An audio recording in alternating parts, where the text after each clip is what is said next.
Hey everyone, welcome back to my channel. So today I am going to do a rundown of all the new perfumes I've been able to get my hands on this November. There have been a fair few new releases. So I have 8 new perfumes to take you through. If you are new here, then hello and welcome. We are all about perfumes. I have hundreds and hundreds of videos all about perfumes, and every month I do one just like this. So I'll leave the links down below to the other ones from this year. And if you're a regular but you haven't subscribed yet, then do hit that subscribe button, show your support, and you can sign up to my newsletter in the description box down below, as well as checking out my website, which has really detailed articles on lots of different perfume ranges. And I will leave links in the description box down below to where you can buy all these perfumes I talk about in UK, Europe, North America, Australia, if they're out there yet. I don't think they're going to be out in every country yet. Cool, so let's get into the perfumes. So I think I'm going to start with what's probably the biggest release, which is the new Vie Belle Blanche. This is a flanker from the Vie Belle range. They have had over 10 flankers now, I don't know how many. And this is a brand new fragrance, quite different to the original. It is a musky, ombre, mellow, slightly fruity, musky, not fruity, no, sweet musk scent. It's kind of like a soft powdered snow type feeling, or you know when you put icing sugar on the top of a cake or something. It's definitely quite a delicate, feminine, soft scent. I'd say this could be worn, you know, around the house if you want a cozy night in, you know, by the fireplace in a pub, that kind of vibe. And perhaps if you sprayed a lot of it, you know, on a night out, but it doesn't have that hit, that intensity of original Vie Belle, which is all about the vanilla, praline, patchouli. That I'd say Vie Belle is stronger than this. This is more subtle and feminine. It's faded quite well on my skin after a few hours. It becomes this slightly sweet muskiness and powdery skin, creamy scent, which is really nice, very comforting. So I definitely rate this one. I like it, and the bottle is beautiful. It's this pearlescent pink and white. The packaging is as well. It's like this light pink pearlescent. So really like this new release. And while I'm talking about Lancôme, there are 2 limited editions for the holiday season. The Vie Belle and Idol both have these star limited editions, which I think are, you can see here the boxes have the star on as well. I love these. So if you're a collector or you're looking for a new one, then I'll leave the link down below to where you can get these, because they are just limited this for Christmas time. So next we have a new one from Tiffany in their Tiffany & Co range. They have had original Tiffany & Co, Tiffany & Co Sheer, Tiffany & Co Intense, and now we have Tiffany & Co Rose Gold. I actually have an article and a video on the range, so I'll leave that link down below. As you can see, the bottle is beautiful, as the Tiffany bottles usually are. It's like a piece of jewelry. So I think for Christmas gifting, the Tiffany & Co range are really pretty. The gift set that goes with this is stunning. In terms of the actual scent, so the predecessors, the other 3 in this range are quite light, lemony, sheer type scents.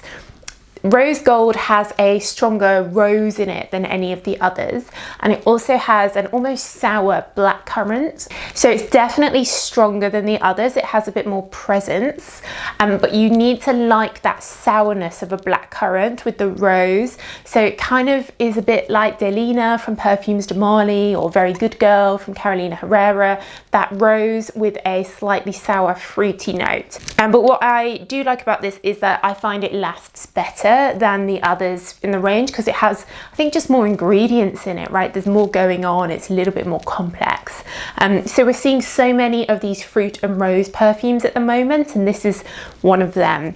But if you know someone that likes rose or Tiffany, I do think these are cute gifts for Christmas. We have a new one from Miyake in their Nectar range of perfumes. This is called L'Eau de Issey, Nectar de Issey, Première, Fleur.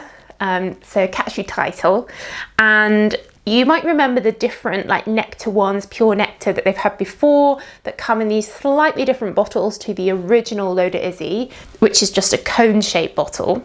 These ones are more floral, more fruity, more lighter. I say lighter, probably less strong than L'Eau d'Izzy, which are all about the clean, musky lilies.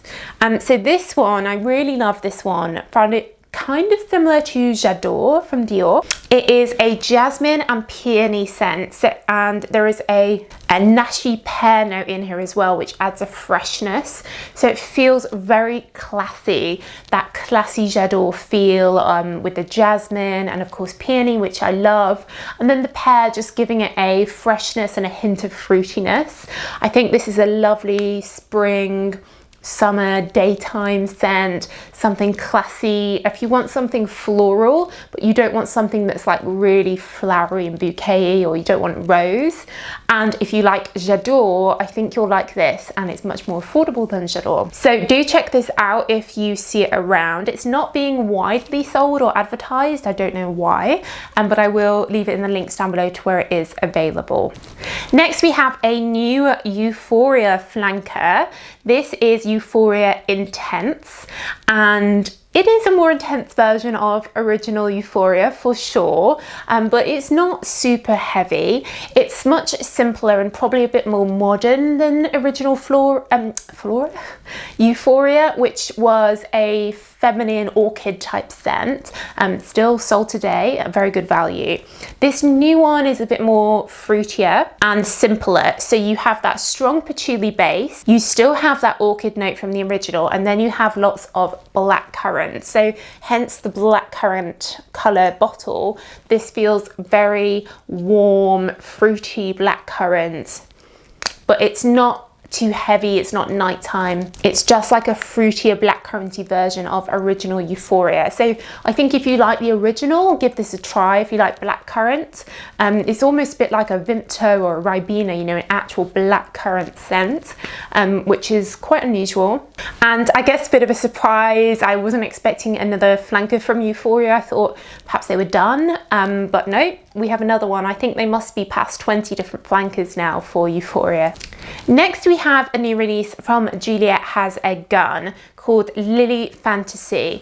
If you haven't heard of these guys, they are a bit of a niche fragrance house known for their perfume called Not a Perfume, which uses ambroxan, which is a man-made scent that is like a creamy smell of human skin scent, which is pretty good for lasting, and they use it a lot in their fragrances, and it's used in here as well. But this is a very feminine use of ambroxan because it's mixed with tuberose and jasmine, and interestingly a chewing gum note.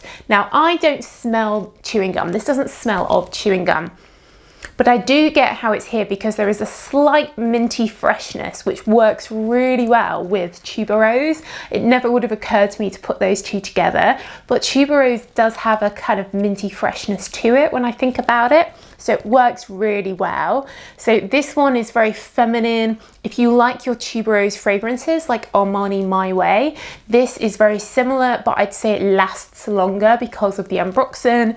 Juliet Has a Gun are known for making perfumes that last really long time. And obviously it's just a little bit less popular, bit niche. So I do like this one. I have just done an article on every Juliet Has a Gun perfume, so I'll leave that link down below. But this one is cool, the branding for this is cool, so I like this new release for sure. Next we have a new one from Ghost Fragrances called Orb of Night. This is obviously a moon-shaped perfume. They've had a number of moon-shaped perfumes in the past. I have an article on it, I'll leave a link down below. And this new one coming in this I don't know, orangey, ambery colour is a really lovely autumn scent. It's a cherry, almond, caramel with a orange blossom. It's very, you've got the feminine floral orange blossom, but then you've got a bit of sweet cherry and then these really warm caramel notes, almond note, ambergris, giving it a very cozy feeling, but it's not like heavy wintry because it's got those orange blossom in, which is quite a refreshing, lighter floral scent. So it feels very daytime to me, but daytime in a colder month. I do love the ghost fragrances because they're usually very reasonably priced. I've seen that there's a really nice gift set out for this, and the original Moon one, Deep Night as well, this release for Christmas this year, which come with like a cool little story bag. I'll leave that link below. I don't think this is out in America yet, but you can get the older ones in the range in America. So do check them out if you've never heard of them, because they're very reasonably priced. And if you like moons like me, they are the coolest bottle. So next we have a new one from Kylie Minogue. So she has had, I think, 12 perfumes over the years, and her original, which was called Darling, was the best seller. They were all discontinued, but now, 2021, she has re-released Darling in a slightly different bottle, and I think it has pretty much the exact same scent. These are very good value for money. They are less than £20, and I remember a lot of people buy these like for work, for something just easygoing every day. So this original Darling is a lily scent, so it's quite a classic scent. It's not super modern, and it does have passion fruit and lychee in, but it's not overly fruity at all. The lily is really the main star of the show, along with a freesia. And then what's quite good is there is a sort of woody base, amberwood, sandalwood and vanilla, and the base works quite well to help this last. So considering you're paying so little for it, you do get a perfume that is relatively strong, lily and those woody undertones and that fresh fruitiness at first. You can see why this is a good popular sort of everyday daytime fragrance. Comes in this cute pink sort of pearlescent bottle as well. So Kylie is back on the fragrance scene. And then lastly, I wanted to mention, this isn't a new fragrance, but it's something I've been waiting for ages. The Erin perfumes from Estee Lauder have come out with a sample set this Christmas time. I really love the branding and everything of the Erin fragrances, but they're so expensive, like £100, and I haven't been able to do a video on them, but I have now because of this sample set. So if you ever wondered about the Erin ones, you wanted to try them, I'll leave the link to where you can get this, because I suspect it will, it's only temporary for Christmas. They had one about 4 or 5 years ago, and I wish I'd bought that then. So I'm really pleased that that's come back, and it's a really pretty box. This bird on and the bees, you know, quite a nice little gift or stocking filler. Cool, guys, so that is it. Those are all the new ones I've been able to get my hands on. Let me know if you've tried any of these. What do you think of them? Let me know in the comments, and let me know what other new releases you're looking forward to. Hopefully I'll be back with another video like this in December, though there tend to not be that many releases in December because they're all already out for Christmas, but let's wait and see. But that's it, guys. So thanks so much for watching as always, and I will see you in the next video. Bye.